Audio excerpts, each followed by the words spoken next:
3, 2, 1. Ladies and gentlemen, it's the Nittany No Huddle Podcast. Welcome back, Nittany No Huddle Nation. I'm your host, Jordo. Today, we're going to be starting off a two-part series. This first video of this two-part set, I'll be playing devil's advocate today, going over why I believe Penn State will not win the Big Ten and miss the playoffs, college football playoffs. I'll then post a second video where I do the flip side of the reasons why we will win the Big Ten, and I believe we will win the national title. So before you roast me in the comments for the title, I'm playing devil's advocate, going over the things we've seen so far and why I believe that we will not win. And then on the flip side, I'll be doing the other podcast or video where I will be discussing why we will. So let's get started off. Reason number one, which is a big topic as of late, is lack of downfield threats.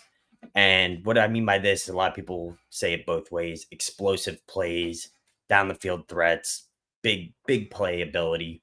And right now we have not seen that from Penn State at all. And it could be planning. It could be partly because maybe they're not confident in Aller's ability to throw down there or don't want to risk it, especially against the opponents we've played so far. Maybe we're saving it. Whatever the case is, we're going to need that big play ability in order to beat Ohio State or Michigan, which is the path to the Big Ten and eventually the college football playoff. Like I said, it could be Aller, it could be Yurcich being too conservative. Another factor is our receivers. Right now, really only have one main receiver in Lambert Smith. We've been rotating other guys through. Dante Cephas has been targeted. He has had a lot of drops, and partly I do blame him a little bit for that, but partly is he's still learning the system. This guy came in very late. He only had about 2 months to get prepped, so he's almost had as much game time or game weeks as he had to prepare for the season. So that could be a factor as well. Also, the opponents we've played have been playing zone with usually two safeties over the top, which I believe is they're worried about the deep threat. So this is partly preventing them from getting beat on that. And we've just been taking what the defense has been giving us, which not necessarily a bad thing. But like I said, really, in order to make those big plays and beat those big teams, we're going to have to see that down the field threat. And right now, that's why I have that as our number one reason of why we will not win the Big Ten, is if we can't adjust and make some of those big plays. Number two, lack of running success and O-line issues. Now, this also ties into big plays because we have a dynamic running back room. Katron Allen, Nicholas Singleton. Singleton looks off from last year. If you remember last year, a lot of big plays, a lot of bouncing outside and just taking off and beating guys. We have not seen that at all from him. And I believe some of that is we've been trying, we as in Penn State's running back room, not me personally, or this podcast. Excuse me. But Penn State has been trying to develop Singleton into a more typical running back. And I think that has almost set him back a little bit, maybe a little bit of adjustment there. But he looks like he's trying to be more of that prototypical running back. And his vision he hasn't been able to see those open lanes. And it looks like he's almost just looking at the design of the play and hitting that hole, whether it's there or not. And Singleton, he's not the biggest running back, but he still tries to run people over. So, I mean, we saw that a lot in training camp, but I think he'd be much better off if he were able to just get to the outside. That's where a lot of his success came from last year, was bouncing outside and then just taking off and beating people with his speed. Hopefully, the Penn State running back room sees that as well, and maybe we see those adjustments coming down. But if we don't get the running game really successful and get some big runs, we're going to struggle against some of those better teams, especially Michigan and Ohio State, which really are our two biggest competition and the way we can get to the Big Ten title and college football playoff. So if that doesn't improve, we're going to have some issues. Now, a lot of people have been saying our run blocking is not as good. I don't necessarily agree with that completely. Yes, we're missing Brenton Strange, he was massive last year in the blocking game. But if you look at a lot of these runs, the running backs are able to get to the second level, and they're just not making people miss, or they're not getting through that second level. So I think the offensive line has its issues, but they have been blocking well enough for Singleton and Katron Allen and Trey Potts to get to that second level.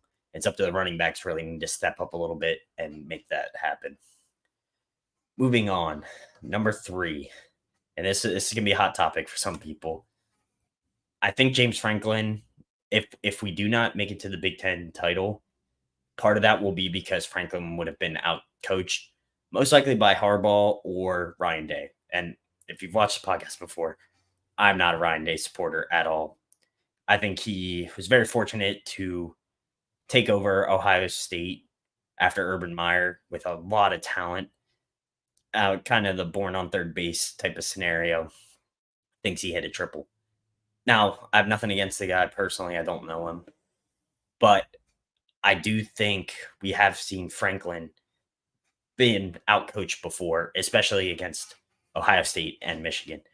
Over the last 2 seasons, we've played Ohio State much closer than we have Michigan.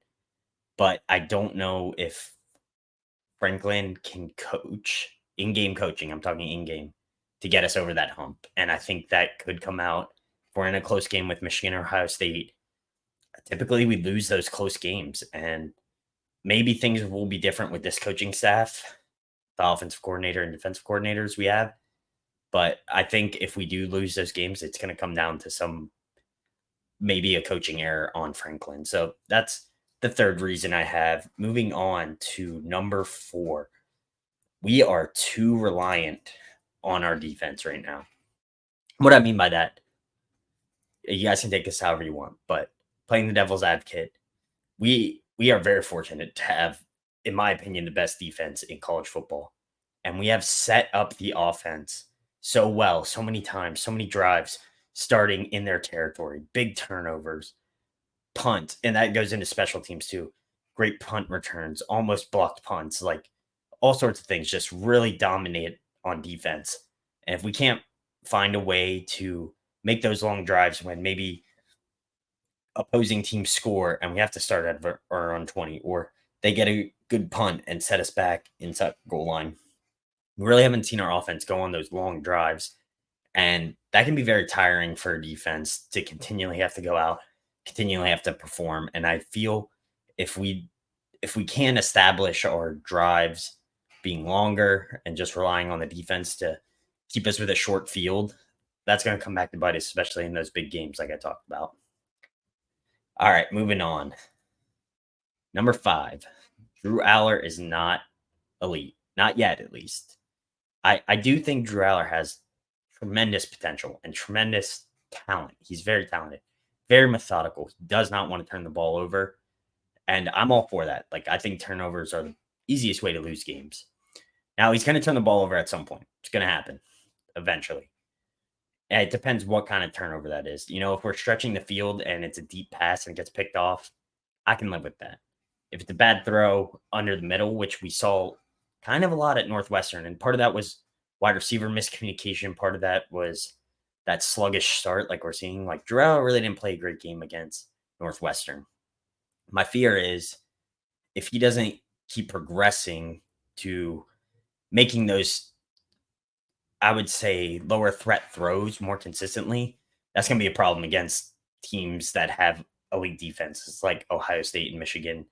So far, how they look. I mean, I love Drew Aller.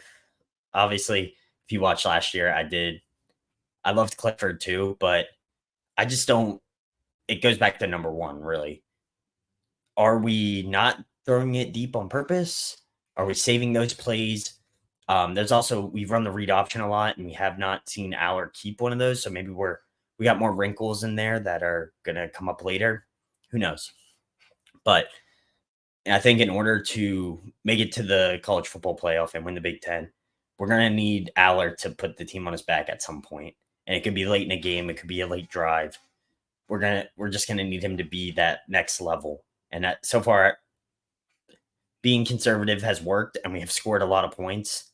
So it's kind of both ways here, but not not to take away from Aller, but we haven't seen him put in that position yet. So who knows? Maybe he steps up. But until we see that elite play, I don't think we'll be able to beat Michigan or Ohio State and get to the Big Ten title. All right, finally, last one. Number 6. Michigan and Ohio State are just better teams than us. I know I'm going to take a lot of flack because neither team, Ohio State has played Notre Dame, which we're still figuring out who Notre Dame is. They went the distance with Duke last week.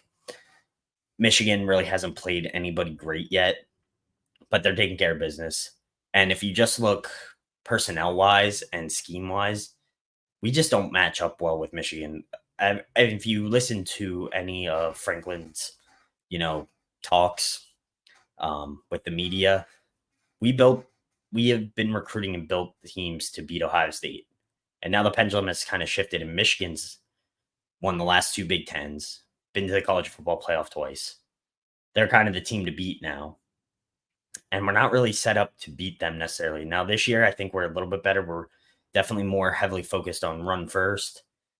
But I just don't know if our offensive line can protect against those bigger guys that Michigan has recruited. And honestly, better recruits. I'm not saying they're all better players, but they have some serious talent. And on the defensive side, we haven't really played anybody with a great offense yet. So, yeah, our defense looks amazing right now. And I couldn't be happier. I really don't have anything negative to say against our defense. But when we play Michigan or Ohio State, that's going to be the true test. So the real thing for me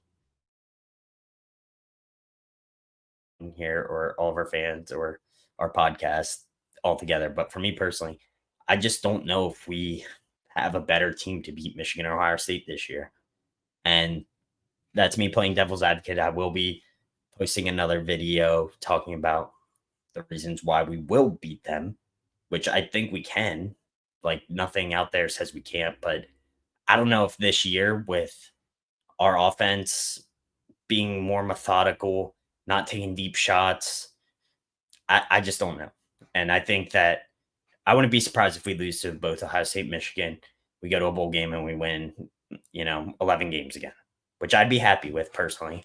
Obviously, the goal is to win the Big Ten and get to the college football playoff. But I just don't know if we're there yet. So overall, I do think Penn State, we have a great team this year. We have the potential to, I think we could potentially win it all, go to the national title game this year. It just depends on some factors and how those games play out. We have the talent. We have the quarterback talent. We haven't seen that elite level play yet. And, it's week 5. We're on bye. So we'll see how that plays out. But I think right now, I just don't see us being able to beat Ohio State and Michigan. And we'll lose those games, at least one. And if we lose one, unfortunately, the tiebreaker is not set up in our favor. And with our cross-conference, which is how the tiebreaker will break down, our cross-conference play is Iowa and Northwestern. And Northwestern has a couple wins now, so that looks a little bit better. But if you look at Ohio State and Michigan's cross-conference play, their opponents will probably have a better win-loss, and we will unfortunately miss out on the Big Ten title, even with one loss. And I don't know if we get into the playoff with one loss, because I think there will be other one-loss teams, possibly 2 other undefeated teams, and they might have a better, strength of schedule than us, and we unfortunately get snubbed again, like 2016, and we get left out of the college football playoff. So thank you guys for watching. Let me know in the comments if you agree or don't agree. Like I said, I'm playing both sides in this video set. So these are just the things I've seen, the issues I've seen. I didn't hit on everything I could have. Like, we could talk about the tight ends. We could talk about, not getting sacks, which we haven't really been able to get a lot of sacks. But there's a bunch of things we could talk about. But I just wanted to put this video out there, see what you guys think. Let me know below in the comments if you think I'm totally off base here, or what issues you have seen. So that's going to be about it for us here.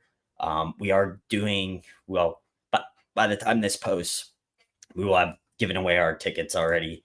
So that was a fun thing to do. Like I said, let me know in the comments. Make sure to subscribe. We're getting close to 400 subscribers. Once we hit 500, I'll be able to put merchandise on YouTube. So we did just get a bunch of stickers made. I'll hold this up. They're pretty nice. I put one on my Yeti, put one on our mic. So that's something we'll have offered down the line. No pressure on anybody to buy any of those, but just wanted to throw that out there. All right. I'll catch you guys next time. Nittany No Huddle Nation out. Thanks for watching the Nittany No Huddle podcast. Check us out on Instagram, YouTube, and Facebook. Podcasts are posted weekly on YouTube, Spotify, and Apple Podcasts.